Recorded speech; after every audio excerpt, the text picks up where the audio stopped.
Hello and welcome to episode 75 of the podcast devoted to the classic and sometimes the not-so-classic genre cinema of yesteryear. This is Bride of Monster Kid Radio, and while it may be the 75th episode of this incarnation of the podcast, it is week 2 of Lucha de Mayo 2026 here on the show.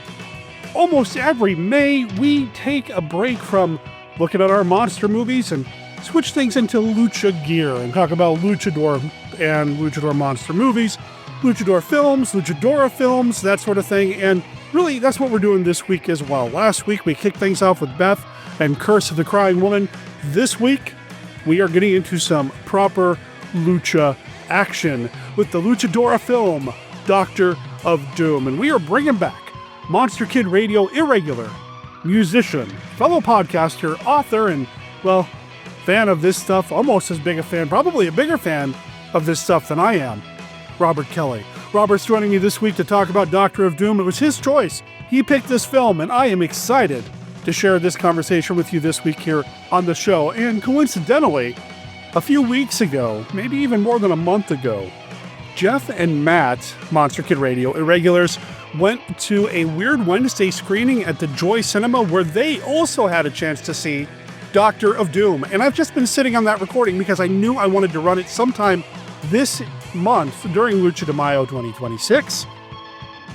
I had no idea Robert was going to want to watch Doctor of Doom, and I seriously doubt Matt and Jeff reached out to him to set him up. So it's just some sort of weird lucha coincidence. But you know what? I'm going to take that because when it comes to the wrestling ring, all sorts of crazy magical things can happen. And you know what? We're just going to chalk this up to the lucha gods saying, you know, we're going to get multiple voices talking about Doctor of Doom this week on the show.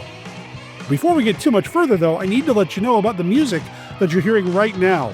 The song is called El Mosquito, and it comes from the Spanish surf western band Porsaguera. It's from their self-titled album, and they gave us permission to play their music here on the show this week.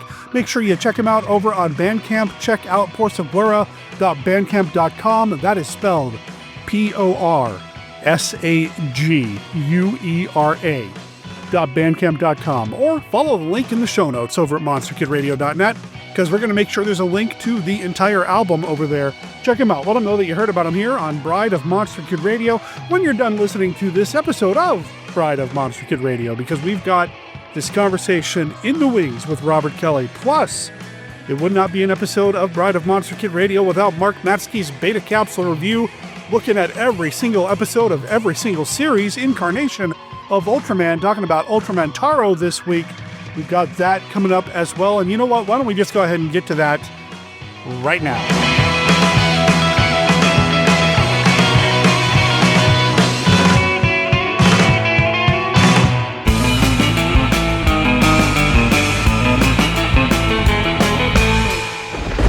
The Monster Bash convention is coming your way fast. It's the gathering of monster movie fans from all around the country with a film festival, guest movie and TV stars, and vendors of collectibles, plus writers and artists. The Monster Bash convention is June 12th through the 14th, 2026 at the Pittsburgh Marriott North. You can meet and chat with actor Gary Conway, the Teenage Frankenstein, in movies from the 1950s. He also appeared in Land of the Giants, Burke's Law, and so much more. It's Butch Patrick from the original Munsters TV show. Get an autograph from this television icon. Daniel Roebuck will be there, happy to meet you. He was Grandpa in the most recent Munsters movie and is one of the greatest memorabilia collectors in the world.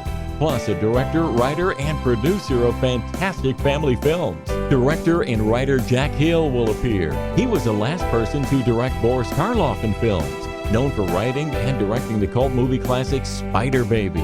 Actress Beverly Washburn, a fan favorite, will appear at Monster Bash. She starred in Spider Baby, Disney's Old Yeller, Boris Karloff's Thriller TV show, Star Trek, and many more. Producer Bill Diamond will have a massive Muppet display as he worked on many Jim Henson projects and has original Muppets to showcase in an immersive setup. Plus, he's the man behind the documentary series on artist Basil Gogos, a famous Monsters magazine. And it doesn't stop there.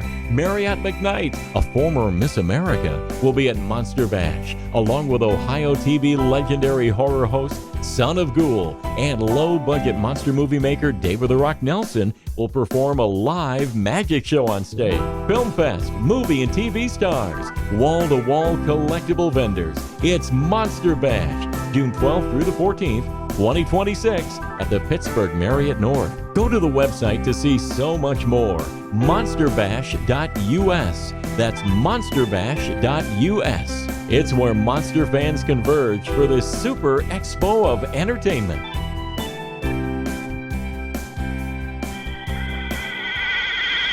Live from the Land of Light in Nebula M78, home of the mighty Ultra Heroes, it's Bride of Monster Kid Radio's Beta Capsule Review.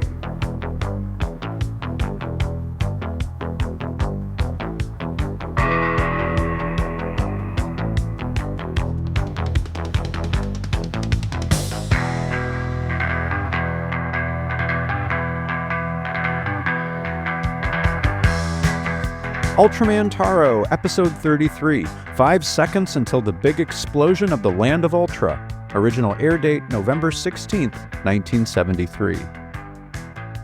The evil alien Temperer has the Land of Light in his crosshairs, ready to annihilate it, when he learns the Ultra Brothers have gone to Earth to visit Taro. The human hosts, Shin Hayata, Dan Muraboshi, Hideki Go, and Seiji Hokuto are treated to a barbecue by Kotaro as thanks for their continual help. Their reunion is ruined by Temperer's invasion. However, Zoffy also arrives, and the Ultra Brothers devise a plan to deal with the threat. Meanwhile, ZAT is doing the same with the help of language expert Professor Otani, and they attack the marauding alien from the air. Taro attempts to lure Temperer away from Tokyo to no avail, so he returns to his brothers for assistance. They challenge him to go back and face Temperer alone, but unbeknownst to Taro, they decide to inhabit the bodies of the ZAT crew and the Professor in order to watch over him. This leads to a misunderstanding. Taro/Kotaro momentarily believes his team and the Professor have died, until they reunite outside Tokyo's Capitol building. In their disguised forms, the Ultra Brothers push Kotaro to go it alone, and he does, but Taro takes a brutal beating. And Temperer finally gets his wish, a decisive showdown with the Ultra Brothers.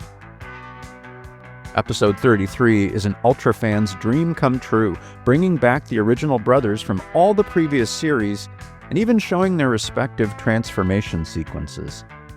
The suspense of the story lies in how far the Ultra Brothers are willing to go to ensure that Taro has his rite of passage against alien Temperer.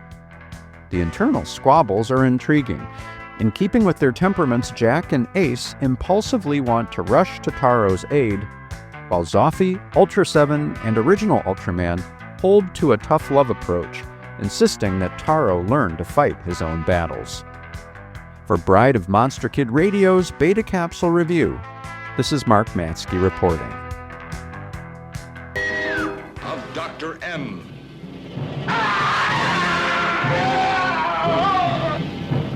We dare not show you the rest of this scene.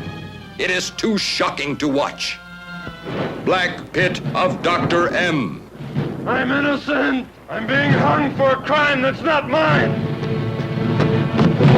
Please bear with us. We must leave the rest of this sequence to your imagination. It is too diabolical for you to take. Black Pit of Dr. M.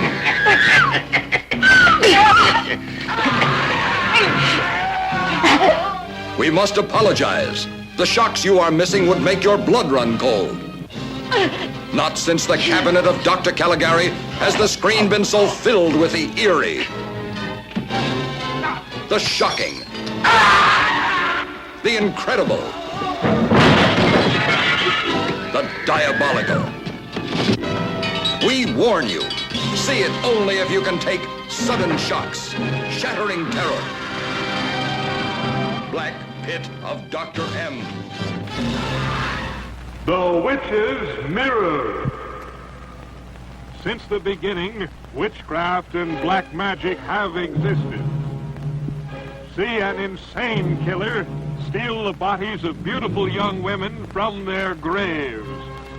Horrible curses come to reality in The Witch's Mirror. See a doctor restore a maiden's beauty after being disfigured by the mirror's curse. See horror never before brought to the screen in The Witch's Mirror.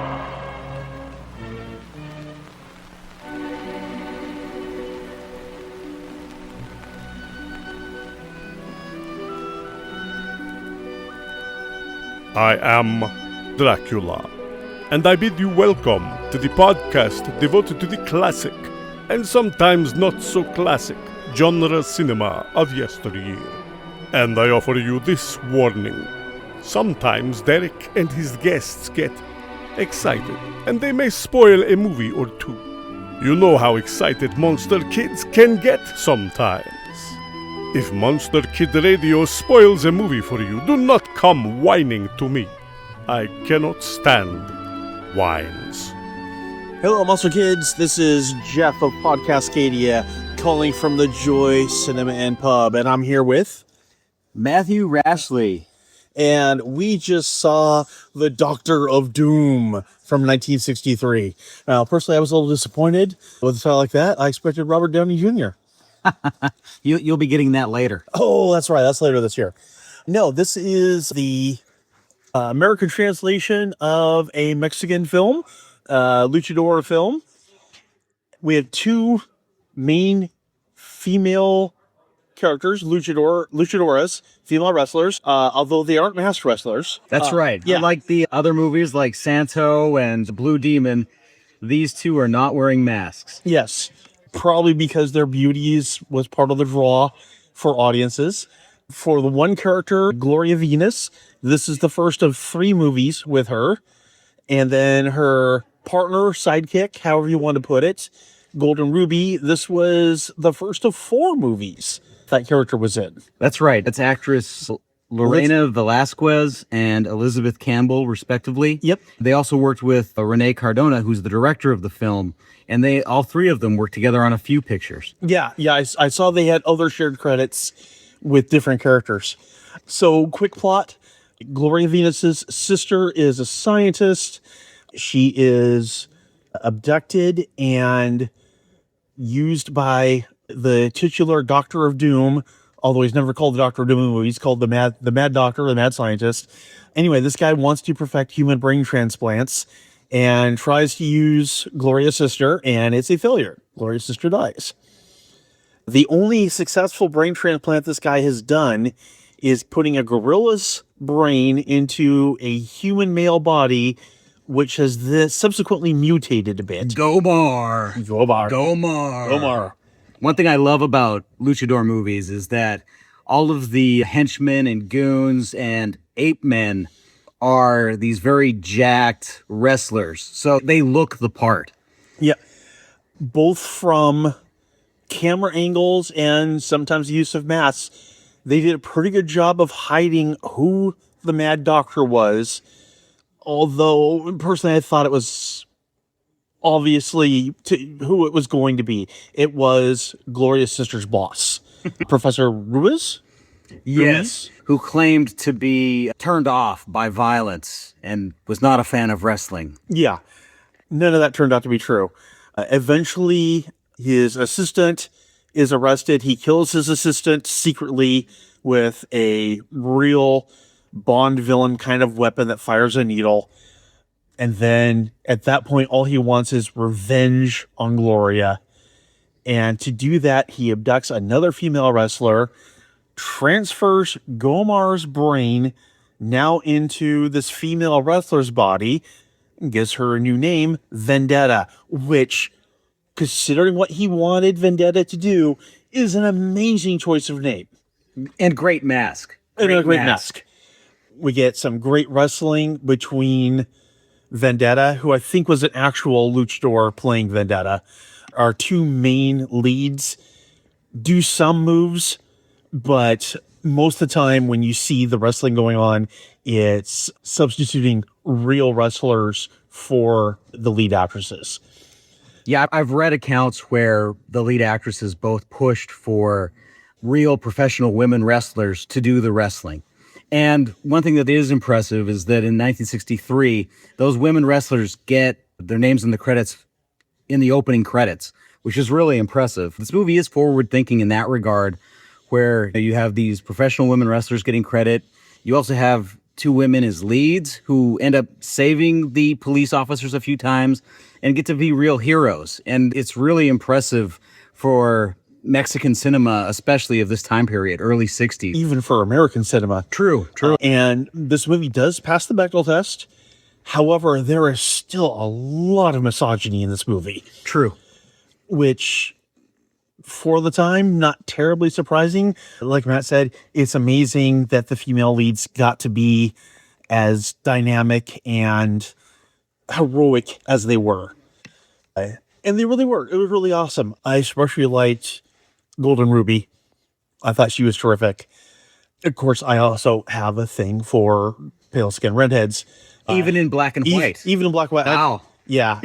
And with a name like Campbell, I'm pretty sure she was a natural redhead. Yeah, this was one of those movies that producer K. Gordon Murray, who is infamous for distributing a lot of low-budget pictures, picked up the rights for this and brought it to the United States. It's one of the better dubs that I've seen in a while. You know, I was watching the lips, and the words matched the lips really well. The voices didn't always match the faces, at least what I would expect, but the sound matched the lips really well. It reminded me a lot of the films that you'd see come out, the genre films that you'd come out of Spain and Italy, where they really made an effort to match the voice actors to the lip movements of the actors. And I thought they did a really good job with that here. Now, sometimes the dialogue was terrible, but at least it matched the motions of the lips. Yeah, I often with these movies, I find them to be great fun, but don't think too hard about it. Yeah. You have a lot of great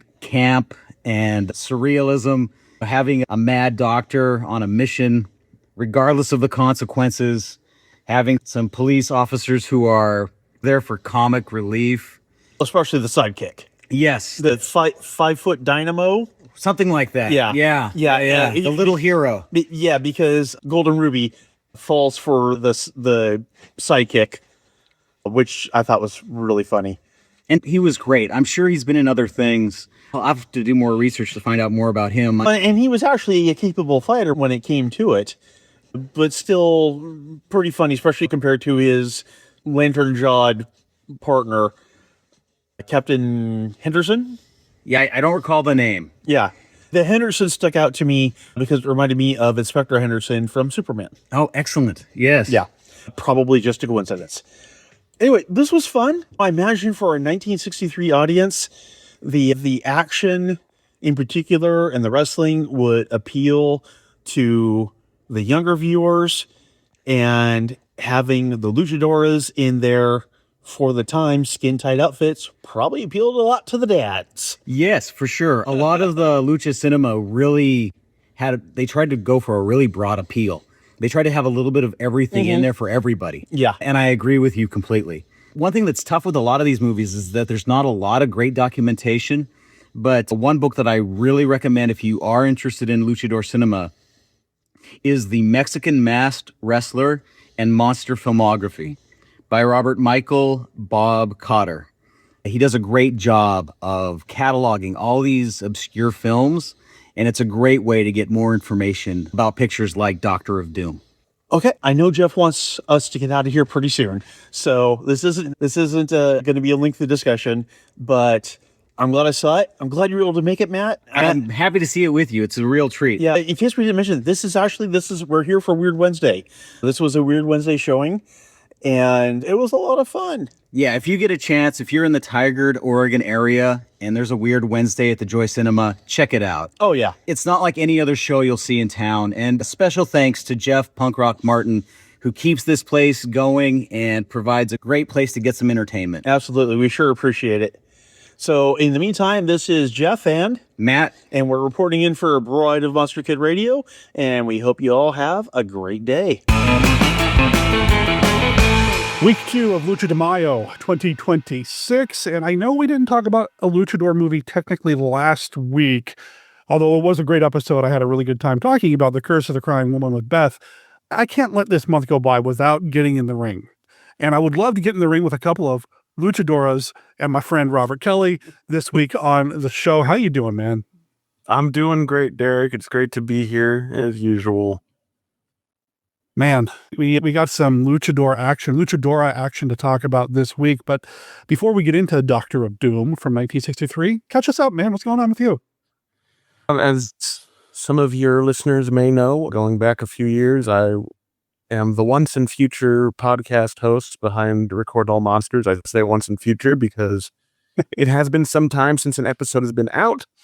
But I am currently working behind the scenes on season 3 between my various real-world jobs as a music teacher and a working musician and a music writer as well. The format of Record All Monsters is a backbreaker in terms of production, doing an essay, an interview, and a game show. But I love it, and I don't want to change the format to make it quote-unquote easier for myself. I've been working behind the scenes on that. I've been doing live music, and I've been watching monster movies the whole time. It's in our blood, man. Even if I wasn't podcasting, if I didn't have Bride of Monster Kid Radio or anything else going on, I'd still be watching these movies. I'd still be all in it, man. Yeah, They can't shake me. Absolutely. Yeah. How has the sales of the book been lately, man? You've got the book, Record All Monsters, the essays.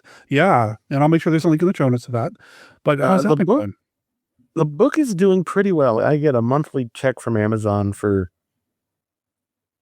$10 or so, which is more than I get on my music royalties. I have in a year of having 2 singles out, gotten a grand total of 16 cents in royalties. Wow. Yeah.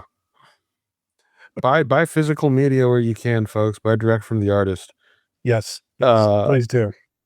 But it's the book is doing well, and I get a check, and I'm still proud of it.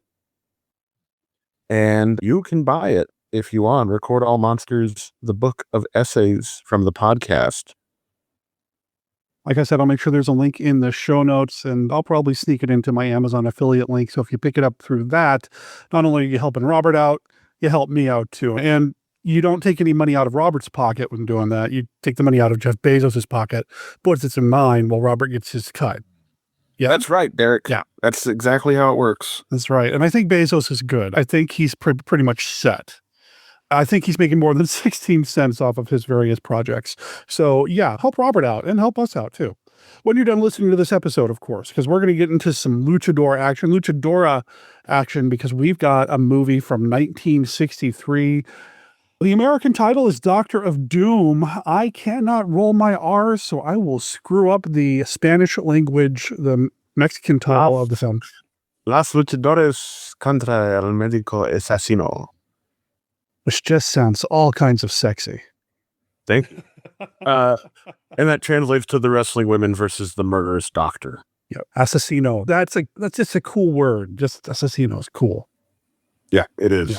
And the cover art, the one sheet, shows a monstrous gorilla looming over one masked, one unmasked wrestler in a ring, which is a scene that does not appear in the film. Nope. And then there's also a masked wrestler in a lab coat behind them, behind the ring, watching as it goes down. And he does appear in a mask. Yes. But he's not really a wrestler. Yeah. No. But the poster's great. The poster tells you more than you need to know, honestly. Now, unlike your traditional luchador film, our leading characters here, the women, they're not actually wrestlers. When you watch a Blue Demon or a Santo or Mel Mascara's film, Santo is front and center. He is also a real wrestler.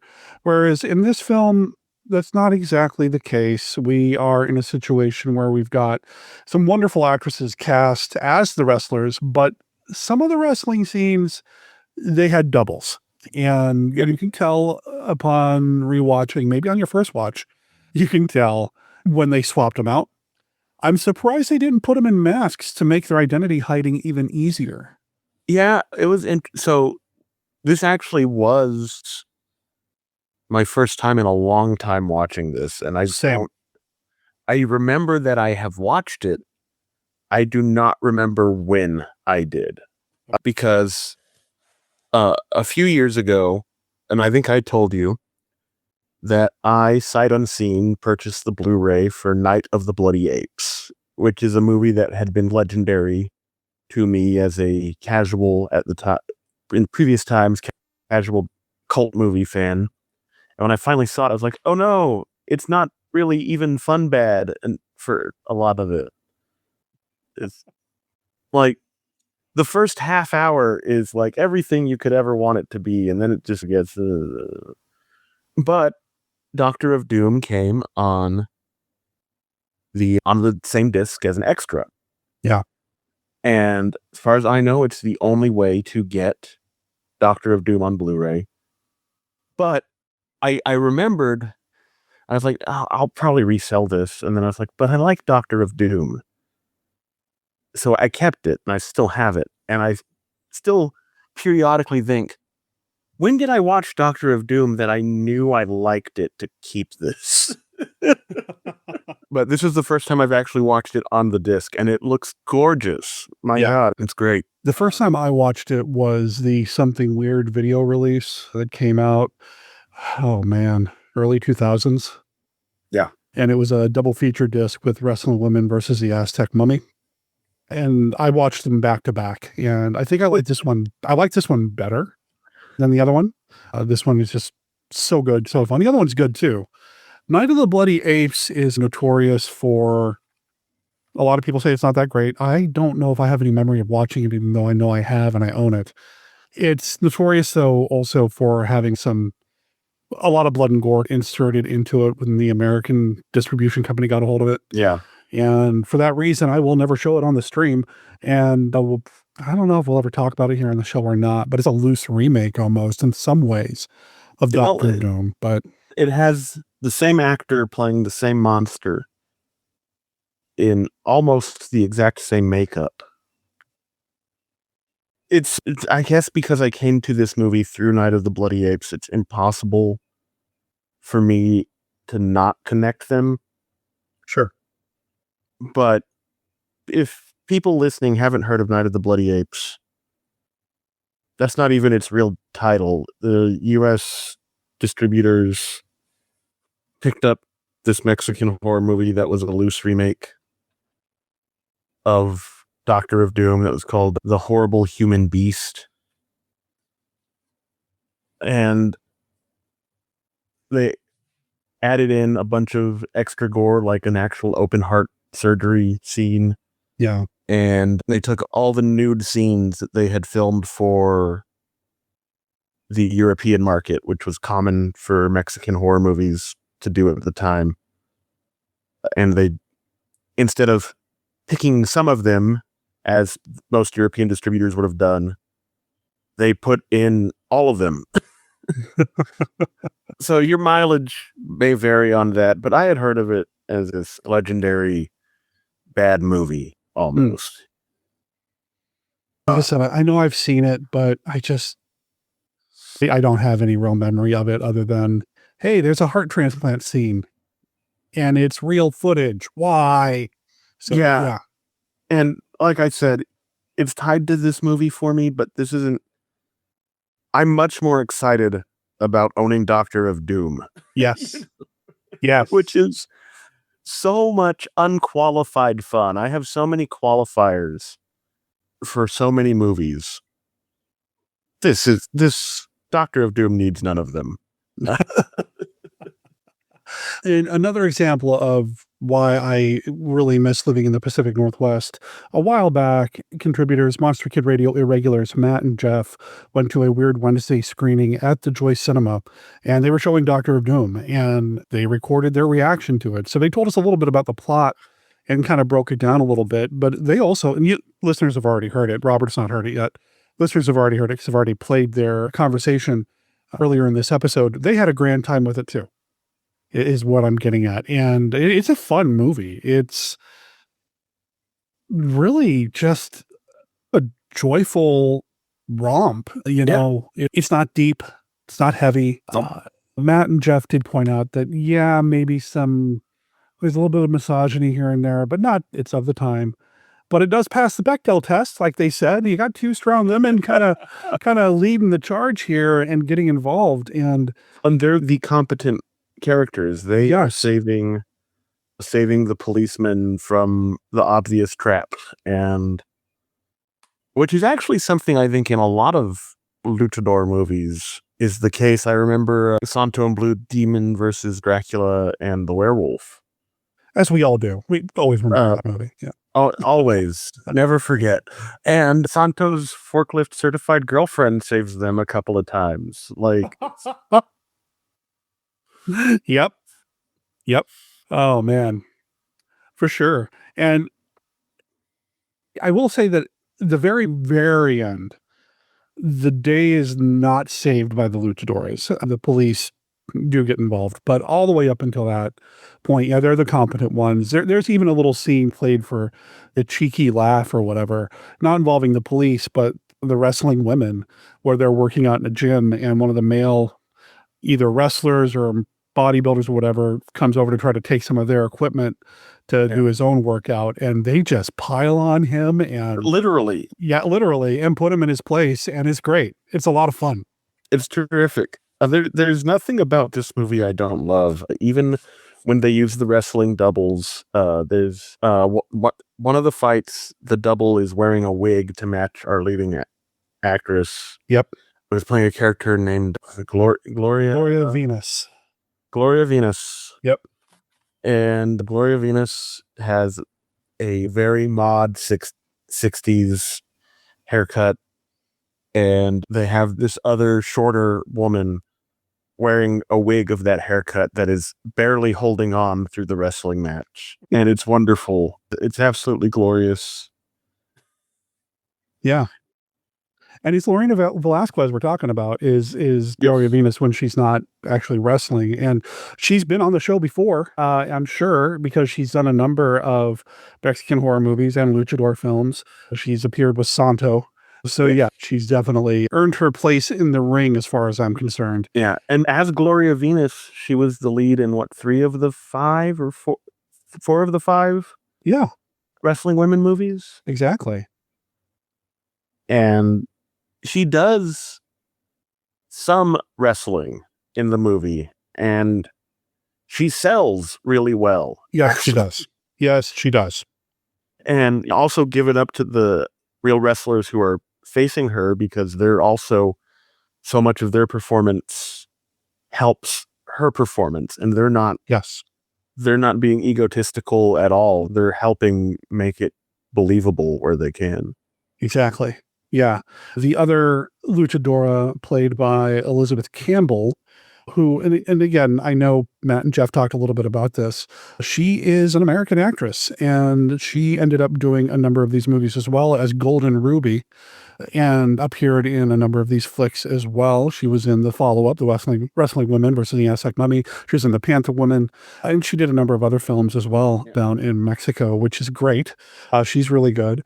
But when it comes to the credibility of the kind of movies that we talk about here on the show, you got Rene Cardona, the director. He's done everything from various luchador movies to 1959 Santa Claus, which we've talked about on Monster Kid Radio years ago with Scott Morris. So, he definitely has a place here on the show and did a number of these films. And he did a number of Santo films. The Cardona production company, I think, was the primary producer of the Santo films. But yeah, hey, if you ever talk about Santa Claus again, please, you have my number. That is an all-time favorite of mine. Unironically, love it. We were talking before we started recording about some adventures that I've been having at my job, talking about different movies and that sort of thing, and how I'm a little bit older than most of the kids there. I'm like the team big brother or team dad almost at this point. And last Christmas, they were all talking about their favorite Christmas movies. And there's a guy on the team named Justin who loves Christmas Vacation, and somebody else loves Home Alone. Somebody else loves Scrooged, which I thought, okay, all right, getting a little bit more culty. I was like, that's nice. I hit him with Santa Claus. I hit him with the Santa Claus trailer. I hit him with the clips of Merlin and the devil and that weird big-eyed creepy machine. And they're like, Derek, you watch weird movies. I'm like, yes, I do. And you need to too. I said, hey, at least he's not fighting Martians like in this one. And then sent them clips to Santa Claus vs. Conquers the Martians. Which I also enjoy unironically. Oh, they're so fun. They're so fun. Oh, man. But yeah, Rene Cardona, senior and junior, because they both directed. Yes. But we're talking about a senior for this film. He was like a really prolific working director. Like, yeah. And a big deal, too. He wasn't like a... I really don't think we have an equivalent in the American film industry. We have working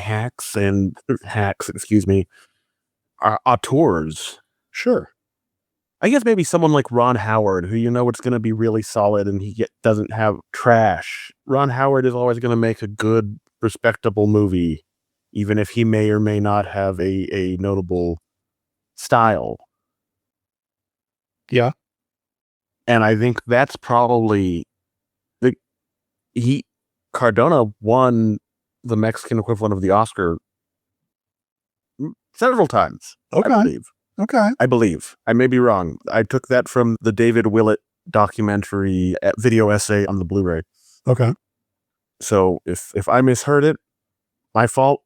If it's wrong overall, I'll take it up with David Willett. But yeah, he was a well-known, well-liked, well-respected director in Mexico. He did a variety of different types of movies. He did a lot of these movies too. Okay. He did Santa Claus. He did the Luchador movies, which I don't know how they were accepted back then. I know now maybe mainstream audiences will look at him and say, oh, whatever. But if you go back into his filmography, you're going to find stuff like The Mystery of the Ghastly Face from 1935, which I've seen clips of, and it looks incredible. He was an actor. Yeah, I've seen... He wasn't the director, but he was an actor. I've seen some stuff for that. He's been involved in these types of movies is what I'm getting at, and it's just awesome. The variety. Yeah. Yeah, and he had very firmly his foot planted in the two golden ages of Mexican cinema in the 30s and the 50s. He was all over both of those periods and beyond. He was always working in film, and he had a lot to do with the national cinema. Ooh, I don't think I've seen this one. The Living Idol from 57 that he co-directed. But it looks cool. Ooh. This is the part of the show where Derek gets lost looking up somebody's IMDb credits. Wondered if he's seen this one or that one. Oh no, I need to learn more about this guy, especially since I've got Matt coming up later this month to talk about The Brainiac, which is another one of his movies. Oh, that's such a good movie. I can't wait to hear that episode. I can't wait to record it. Matt, I'll be giving you a call. We got to schedule that. Anyway, so yeah, we got Rene Cardona, and here we got Lorena Velasquez, we got Elizabeth Campbell. You've got some, if they're not heavyweights, they're pretty darn close, right? They're regulars. They've been involved in a lot of film. We aren't just talking about a little throwaway wrestling movie here. And I think because you've got bona fide performers, actresses in this, as opposed to luchadors turned actors, it makes some of the wrestling sequences even more interesting to watch for me. Because a lot of times, and I don't mean this disparagingly, because you all know I love me some wrestling. I watch a lot of wrestling. I love watching Mil Mascaras in the middle of a Mil Mascaras film do a wrestling number, or Santo and Blue Demon do a tag team or whatever. I love these things. Even if they're matches that were filmed for something else completely different and they just get inserted to the film for time, and it gives people who hadn't had a chance to see the wrestling in person or on television to see it in a film. And that's awesome. But these matches in this film in particular were filmed specifically for this movie, and because they made a point of showing us as many close-ups of the actresses' faces as possible, so that we would believe that they were the ones actually doing the moves in the ring whenever they would cut to a wide shot, it made it even more dynamic than, say, the insert random wrestling scene from Santa movie number 29. And it made it more enjoyable for me. Nothing against those Santa. Yeah, it Don't get me wrong. little. No, and like I always enjoy the wrestling in Santo movies in particular, especially there are in some of the later Santo movies from the late 60s and early 70s bouts that are filmed specifically for the movie. Sure. Where they're almost in like this studio setup. Warehouse space. Yeah. Yeah, I think one we did last year, and I don't know if it was one I did with you, but there was a movie that we covered maybe last year where all the wrestling scenes were set up in a studio style space, which is definitely a different kind of wrestling than you have in an arena, which is what you normally see in these luchador movies is arena wrestling. Studio wrestling, very different. Watch NWA of today, NWA Power, which is all kind of studio-based wrestling, or watch NWA Power from before COVID, if you're into wrestling at all. That's all studio wrestling, and that's all very different than arena-based. Let me put my wrestling nerd hat on. Sorry about that. It's this is a wrestling movie, and so that's important. Also, this may be the first horror wrestling movie. I saw some notes about that. A couple places. Something I've read. It's the Is it? I know we've had like science fiction. I think it is because I don't know. It's 1960 was when it was released. I believe is what we're looking at. So I know Santo did like science fiction things, but some of the first luchador movies didn't have genre elements. They were just like espionage or no, they were even looking at just the Cardona's filmography. Yeah, the earliest wrestling movies of his have nothing to do with monsters, with horror elements. It's a mad scientist movie. So yeah, this definitely is a horror movie. Yeah. Oh yeah. It's wow. I was waiting because that's something you read and you're like, okay, yeah, sure. Just Snow White was the first full feature-length animated movie. Something we all widely know as a trivia question that's not exactly true, but it appears from the very minimal research I've done, still not nothing, that this was the first one to be a horror movie and a wrestling movie. I'll take it. And of course, you get with the rest of it's floodgates after this point. Yeah. We already talked about. We've mentioned the big three, the big heavy hitters: Blue Demon, El Santo, and Mil Mascaras, and they mixed it up with all kinds of different monsters and monster sons and mad scientist daughters and who knows what else, werewolves and vampires and there's even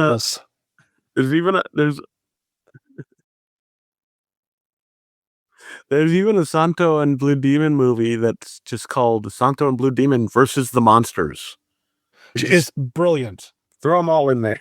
It's a brilliant film. We've talked about it here on the show. Yeah, it's wonderful. It's brilliant. I love that movie so much. It's so good. Is that the one? Yeah, I keep talking about how great it is. Now I'm going to ask if it's the right one. Is that the one where El Santo shows up in the last 5 minutes? No, I think Santo is in this one considerably more, but Blue Demon is the main character. Oh, that's right. Okay. It's their first time working together. And I believe Blue Demon is the perspective character. That's right. I know there's one. I know there's one where Santo is billed as being a big part of the movie, but he doesn't show up until the very end and kind of takes all the glory. So, yeah. Which, you know what? That's Godzilla versus Megalon. Godzilla shows up in the last reel to be the hero. Yeah. And collects his check and gives his imprimatur to Jaguar and then heads on out. So when you watched this movie for this, was it that Night of the Bloody Apes special feature? Is that how you watched it? It was on. I did not watch it as a double feature with Night of the Bloody Apes, which I would have. But as much as my feelings toward Night of the Bloody Apes are ambivalent, like, it's a wash for me. Okay. My wife, Courtney, hates it. She hates it. Everything about it. She hates. Okay. Wow.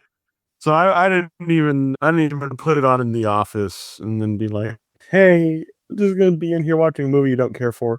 I watched Doctor of Doom by itself. I have the Aztec Mummy Blu-ray set that VCI put out a few years ago. All right. And I almost did a double feature with Wrestling Women versus the Aztec Mummy, but I wound up not doing that either, and just enjoying the one film and then going to bed. I watched it off YouTube. I found a horror host that had covered it. And so I actually sat down and watched a horror hosted program. I always get jealous on Facebook because every Saturday night on X and Blue Sky, people are doing Svengoolie watch-alongs, but I don't have access to Svengoolie here. So I can't watch it. So, and I don't watch a lot of horror hosted programming, just time-wise. I haven't lately, despite the fact that several of my friends are horror hosts. Sorry, guys. Sorry, Larry. But I was going through YouTube and found that Professor Fred's Movie Marvels out of Seattle did this movie back in 2006. So I watched it that way. I knew of Professor Fred and his Movie Marvels show only because I accidentally stumbled across a screening or a broadcast when I lived in Beaverton, Oregon, off of some Oregon public access channel. They were playing it, even though it was a Seattle-based show. And I watched a few minutes of it. I think that's how I watched Hot Rod Girl for the first time.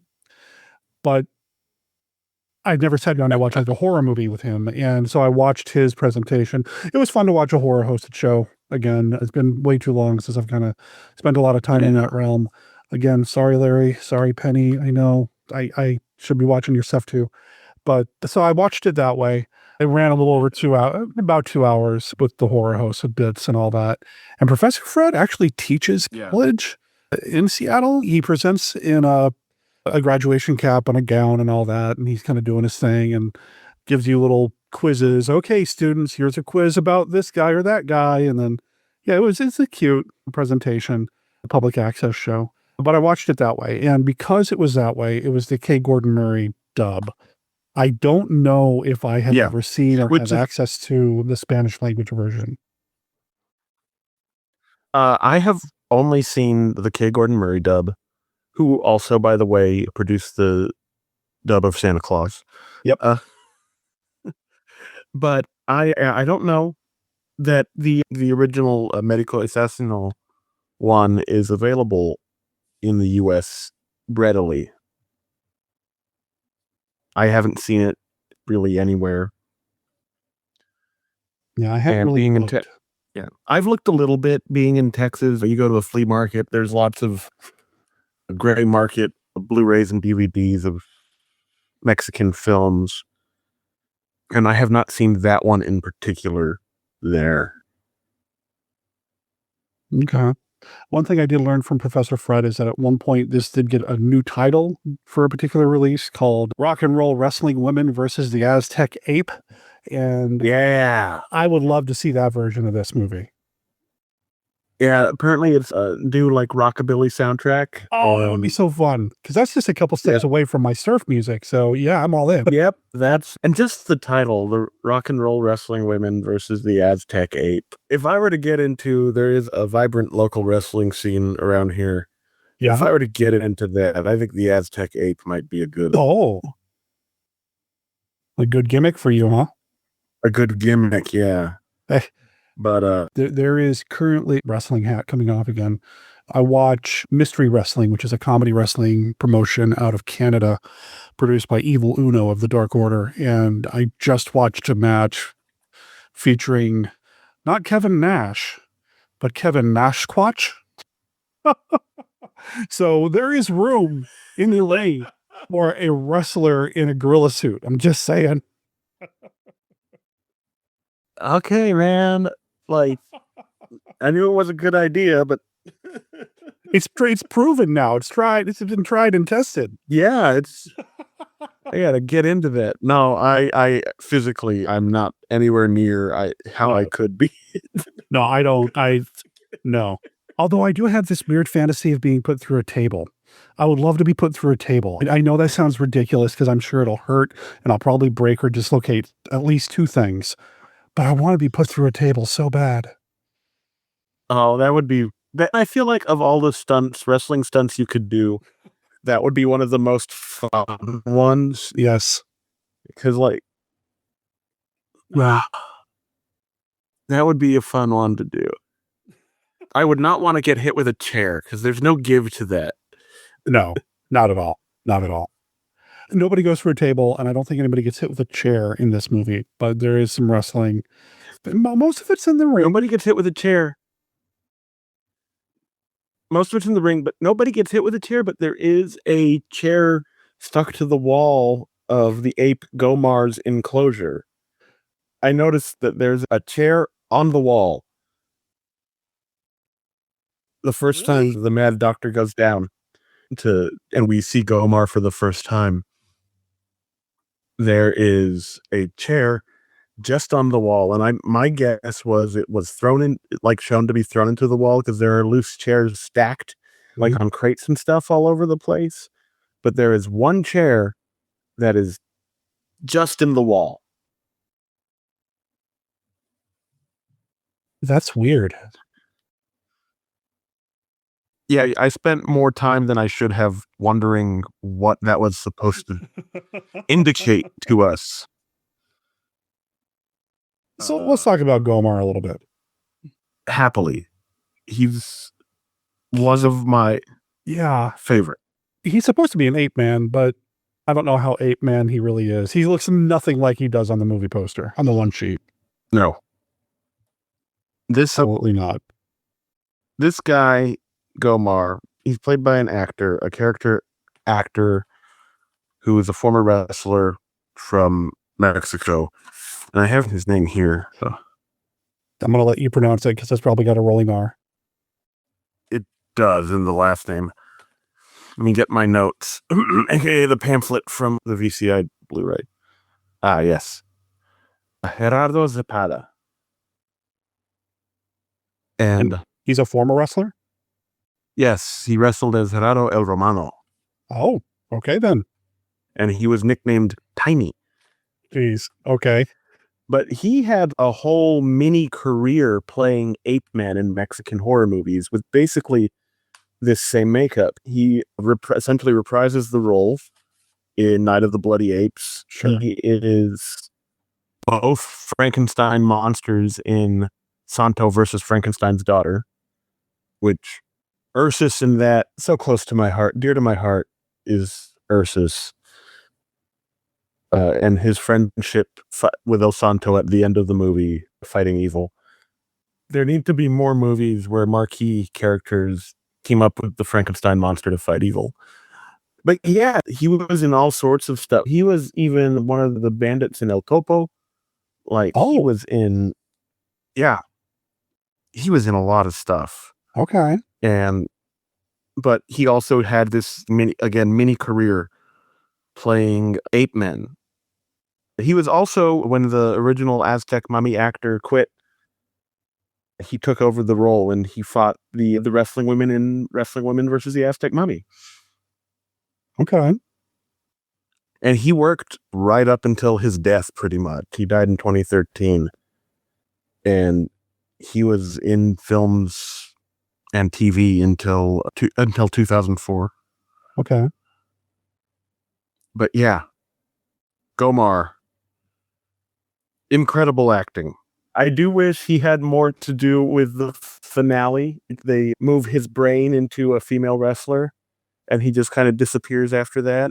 Although, in the middle of the film, he gets to wear a robot costume. Which is cool. It's so cool. You have an ape man in a robot costume. Yep. What other movie has that? I'd like to ask. No idea. No idea. And hey, I found an image, a screenshot of the chair stuck on the wall, by the way. I am seriously considering using that for the episode image now. Just it doesn't have anything to do with wrestling or the monster. So I don't know if it'll help drive engagement. We got a couple of scientists going into the basement area and there's a chair stuck in the wall. It's just a chair in a wall. And when they're introducing Gomar in that scene where they go down to the cellar where the cage is, he's in his cage. They've just had a failure of their procedure. The story of this movie, which I love how you and I always dance around the story and just talk about the things we enjoyed in the movie. Hey, that's the point of the show, though, too. And Matt and Jeff got a little bit of that, but yeah, go ahead, man.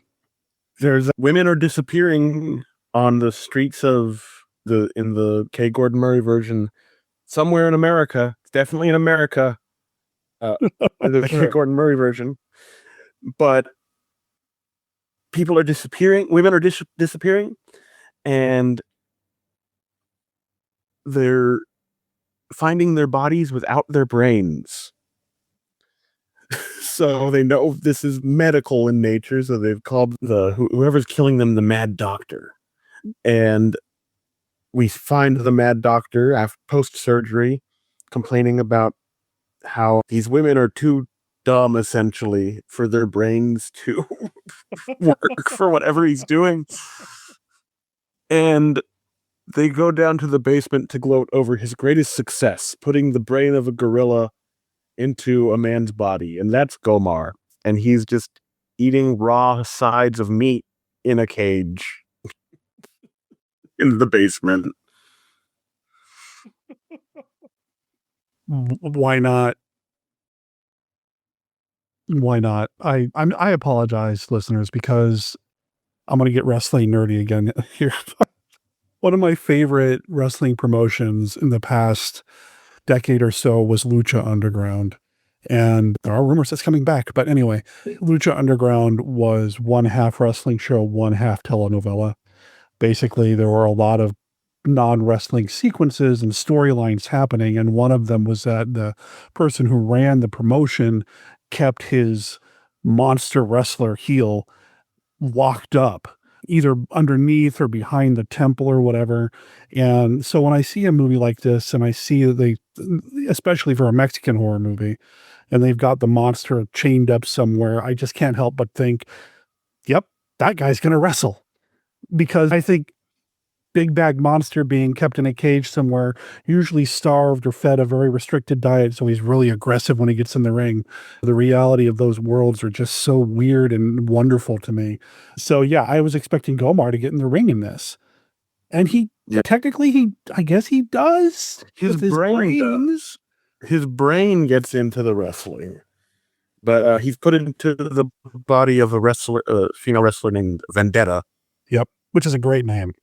Great name. And they say she doesn't speak any English because she's from France.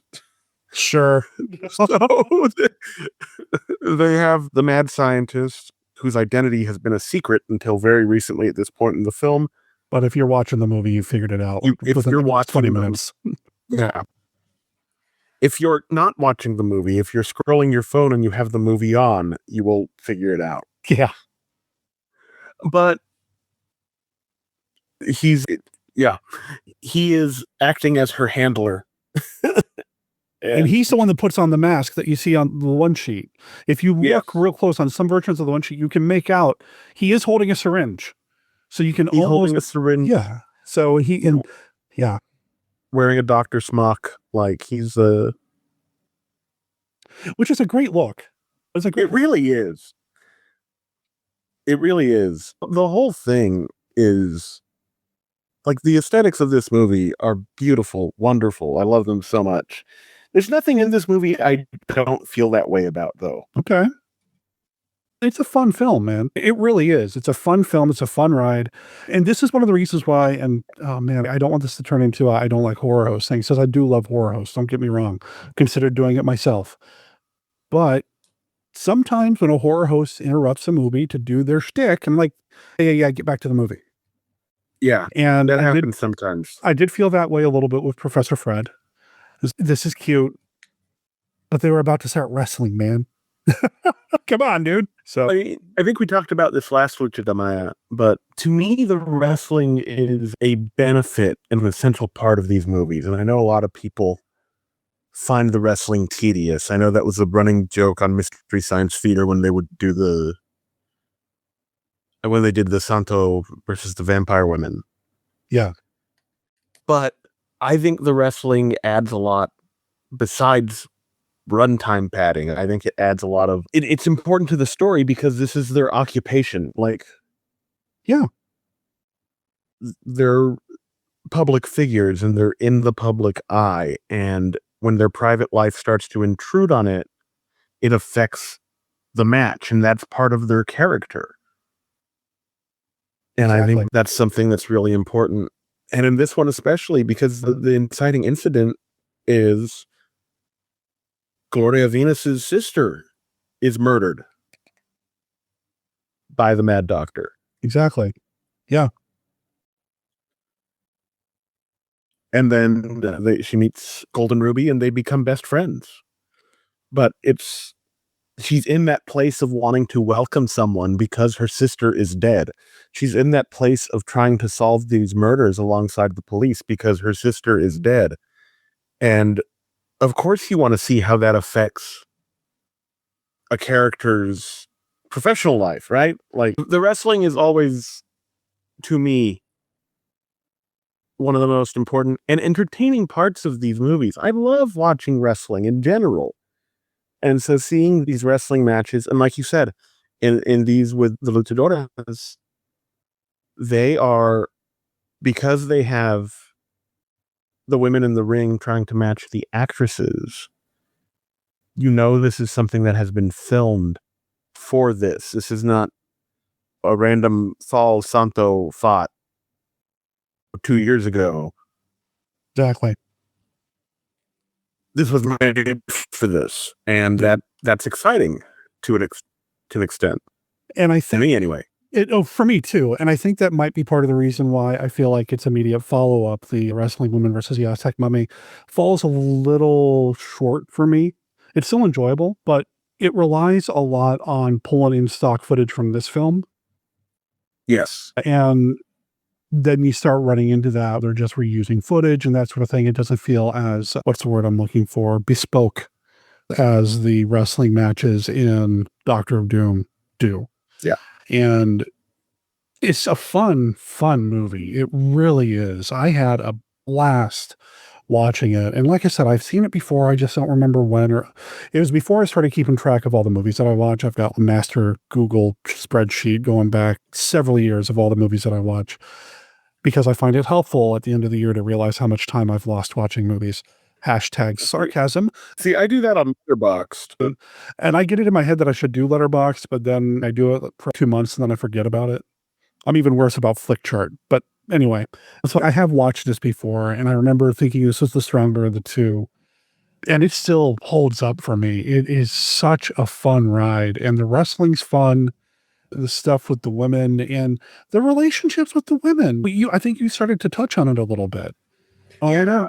Matt and Jeff made a joke about being passes the Bechdel test, but it really does. They're real women who aren't sitting around talking about pining over a man or a man coming in to save the day. Sure, maybe they do start to have some feelings for relationships with some of the cops, but that's not what defines them. Not at all. And I appreciated that. And it's treated. Hold on. Do you hear that?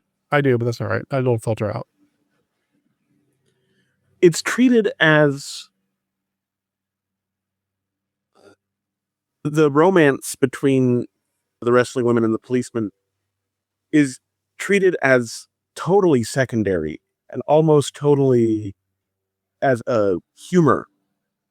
Because one, you have Golden Ruby's boyfriend is the shorter officer, and she has all these little nicknames for him throughout. 5-foot lightning bolt. And I think she calls him my tiny warrior at some point or something like that. And then you have with Gloria Venus and the main police officer, they're flirting a lot more covertly, but they're still flirting. And that is played as a laugh, that they're trying to be subtle and they're not. And everyone around them can see that they're flirting. So that's one of the fun aspects of it as well. Just like these personal relationships are, well, they're fairly fleshed out for a movie of this kind. It leads to a strong film and some strong characterizations. I can see why these characters ended up being placed in other films down the line. I don't know if they're as strong. Like I said, this one kind of set the mold, and then you get diminishing returns as you revisit it, but it's really good. The characterization, oh, you seem sad. Is everything okay? This happened to my sister, and now they're connected. I won't say trauma bonded because that's not exactly the word, but there is some real empathy between the two women and a real connection there. Sure, they become tag team partners and you need a connection in the ring too, but it goes beyond that. And it's great. It's really a lot of fun. And then the final match with Vendetta and Gloria Venus in the ring, and we keep cutting between them to the police at ringside, trying to keep an eye on everything and figure out what's going on. And then the shorter of the two accidentally sees one of the bad guys in the crowd, and there becomes this thing happening there, and we're cross-cutting between them and the stuff in the ring, and we're really amping up the suspense here. And Golden Ruby sees the henchman, and she's torturing information out of him in the crowd. Yeah. And then she tags in to this one-on-one match to get the police's attention and say, go get this guy. This is what's going on. Yep. She's the one who figures it out. Yeah. Yeah. And that's another aspect of this that is, they're not necessarily being written differently than you would write Santo and Blue Demon, for example. Exactly. Man, this is just a fun ride, man. Is it available now? Can people, like I said, you can find it on Amazon, or I'm sorry, on YouTube. That's how I watched it. But is it available on Amazon these days? Is it still in? I don't know about streaming. I do think the Night of the Bloody Apes double feature Blu-ray is still available from VCI. Okay. Let me double check there. If I can quit tapping the... Yeah, it's Night of the Bloody Apes Doctor of Doom Blu-ray is less than $20. And the Something Weird Blu-ray is also still out there. It's out of print, but there's enough that it's available. Okay. I will make sure there's a link in the show notes to the listing on Amazon for the Night of the Bloody Apes Doctor Doom double feature Blu-ray. It's less than 20, like 19 and change. $20 for Doctor of Doom. I'd easily pay that on Blu-ray. How's the Blu-ray transfer? It's gorgeous. Yeah. I was kind of surprised. Especially because it's not the main feature. It's not the quote unquote draw of the disc. Okay. But it looks great. Right on. That's good to hear. And just for fun, I'll include a link to Professor Fred's version of the movie as well on YouTube. I'm sure it's been covered by other horror hosts as well. This exists in that kind of murky area. Is it public domain? Is it not? were the copyrights properly filed at the time. It's probably more accurate to call it orphaned or abandoned than truly in the public domain, so I don't know how many horror hosts have really touched it, but I'll include a link to the YouTube video that I watched as well if you're interested in catching it that way and watching a horror host that you've probably not heard of or seen. Professor Fred doesn't get mentioned very often. Yeah, I hadn't heard of him, but I think that's awesome. That's something I would. Yeah, there's at least one other horror host covering it on YouTube. Yeah? Which actually came up for me. House of Grimm. Okay. Yeah, that's. So, by all means, check this out if you can find it, wherever you can find it, however you can find it. If you tune in to Bride of Monster Kid Radio, just out of and go, ooh, this is going to be up your alley. All right, there's the House of Grimm version as well. All right, cool. Very cool, man. This was awesome. I love talking movies with you, period. But Luchador movies are always going to have a special place in my heart, and I know they do for you as well. So I'm always glad to kind of get our Lucha on together at some point. I would trust you in an ape suit to put me through a table. I would trust you to do. I'd definitely take into consideration the least painful way to do it. So listeners, if we can get a certain amount on Patreon, what we'll do is let's set the goal. We'll put it together. I'd like to remind you, Derek, it's really always special to me to be on for Lucha de Mayo because that's how I discovered the show and how I decided to reach out to you when I started Record All Monsters. I was just looking for El Santo stuff, and one of the Lucha de Mayo episodes from that year popped up in my podcast feed. And yeah, I've been a fan of this show because of Lucha de Mayo, and I'm super glad to be able to be a part of it now. Right on. I appreciate that, man. I love having you as a listener, really love having you as a guest. So we definitely should do this more often. I know we say that all the time, but we'll definitely have you on before next year's Lucha de Mayo for sure. Yeah, as soon as the check clears. Okay. All right. I'll keep you posted. Oh man, anything coming up you want to make sure listeners know about? If you're in the San Antonio, Austin area in Texas, I'm playing every other Wednesday in May at a restaurant called Industry. And then June 27th, if you're in Louisiana in the Baton Rouge area, I'm going to be playing at the Muddy Water Music Festival on June 27th at 1:30. Come check that out and have a good time. They got the city of Baton Rouge's tourism endorsement. So come on down to the festival and I'll see you there. And let me know that you listen to Monster Kid Radio and I'll sing a song. They'll put you through a table. I'll grab my ape suit and put you through a table. Oh man, check out his website at wolf-cub-music.com where you can find links to his music, some YouTube links as well. Go check that out. Of course, he's on Bandcamp too, and there will be links to all of this in the show notes. Monster Kids, let's support our own. So yeah, support Robert if you can. If you can. How are you celebrating Lucha de Mayo? I would love to hear about it. I would love to know what luchador movies, what Mexican monster movies you're watching right now to celebrate Lucha de Mayo 2026. Give me a call. Let me know what you're up to. You can call me and leave me a voicemail at our voicemail line, 360-524-2484, or you can just email me at monsterkidradio@gmail.com. At the end of the month, Beth and I are going to go over the feedback that we've received about Lucha de Mayo in the last episode of Lucha de Mayo 2026, which I'm trying to put together now.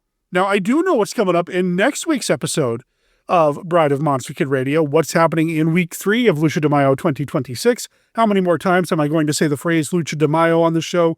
Well, I don't know yet, but you are going to be able to find out what's coming up on the next episode of Lucha de Mayo 2026 if you follow us over on Patreon at patreon.com/monsterkidradio. You don't have to become a paying patron to do this. Just follow us on Patreon. And when I put out the show notes, I typically do a midweek social media blast of the show notes, reminding everybody that the episode, yes, in fact, did come out. This is where I announce what's coming up on the next episode of the show. So if you want to know ahead of time what's coming up, well, this is where you can do it. Otherwise, you can just follow us on the other social media platforms, Facebook, X, Blue Sky. We try to hit it all. We are on Reddit as well. And while I don't do a heck of a lot on Reddit, I want to give a shout out to those who are on Reddit because somebody just posted on the Monster Kid Radio subreddit that they have added Bride of Monster Kid Radio to their horror podcast sampler playlist. There is a Spotify playlist out there called the Best Horror Podcast Sampler. They've got over 600 episodes on that playlist made up of over 120 different podcasts, and Bride of Monster Kid Radio made their list. So thank you so much to user Horror Makes Us Happy over on Reddit for doing that. Go check it out. Check out the entire list, the Best Horror Podcast Sampler. I don't know what's on there. I haven't had a chance to check it out. This actually just floated across my email and my notifications the other day, and I just haven't had a chance to dig much deeper into it. So if you do check it out, let me know what kind of company we're in. That'd be awesome. So again, thanks to Horror Makes Us Happy for that.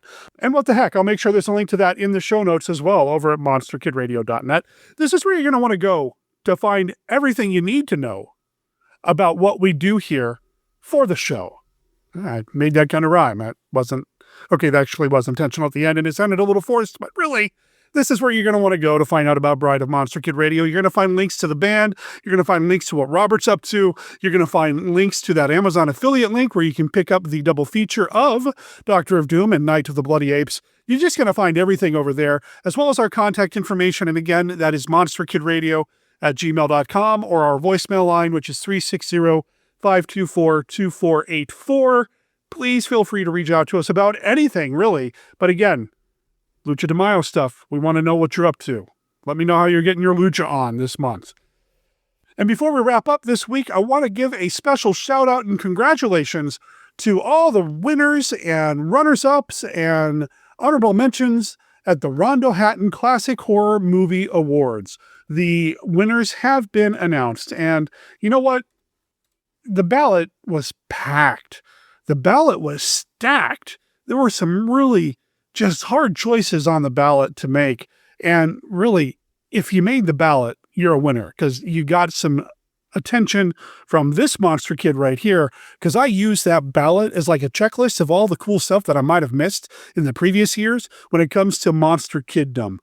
You can go check out the list of the winners and even comment on the results over at the Classic Horror Film Board. I'll make sure there's a link in the show notes where you can see where all the winners are. You can see where the conversations are happening, that sort of thing. Bride of Monster Kid Radio was nominated for Best Podcast, and I want to thank those of you who did vote for us. We didn't make the honorable mention or runner-up list this year, but really, knowing that y'all care enough to represent us when it comes time to casting your vote for the Rondo Awards, that's pretty darn special, and that means a lot to me, and especially Beth, who, wasn't really part of the picture the last time we won a Rondo Award. So having her, be part of this process is super cool, and maybe next year's awards will be our year to finally add a tag team partner to my one Rondo Award that I've already got. What do y'all think? You think we can make that happen? That would be awesome. Stay tuned for more information on how we might be able to make that happen down the line. Bride of Monster Kid Radio is a Team Death production. All original content of Bride of Monster Kid Radio is licensed under a Creative Commons Attribution, Non-Commercial, No Derivatives 4.0 Unported license. You can learn more about Team Death, our other projects like Death Designs, Mail Order Zombie, the Team Death YouTube channel, and more at www.teamdeath.com. Remember, death is spelled D-E-T-H. All previous episodes of this podcast, as well as the original Monster Kid Radio podcast, are available at www.monsterkidradio.net. please rate and review Bride of Monster Kid Radio wherever you download your favorite podcasts. El Mosquito is copyright 2024 by the band Porsaguera. You can find it on their self-titled album, Porsaguera, over at porsaguera.bandcamp.com. I'll make sure there's a link in the show notes over at monsterkidradio.net so you can check out the self-titled album and all of their other releases. They've got another album and a single that just came out last month. Highly recommend them. Super cool band, super cool guys for letting me play their music here on the show, and I hope you've enjoyed it. My name is Derek M. Cook. I'll talk to everybody next week as Lucha de Mayo 2026 continues. Ciao, or adios.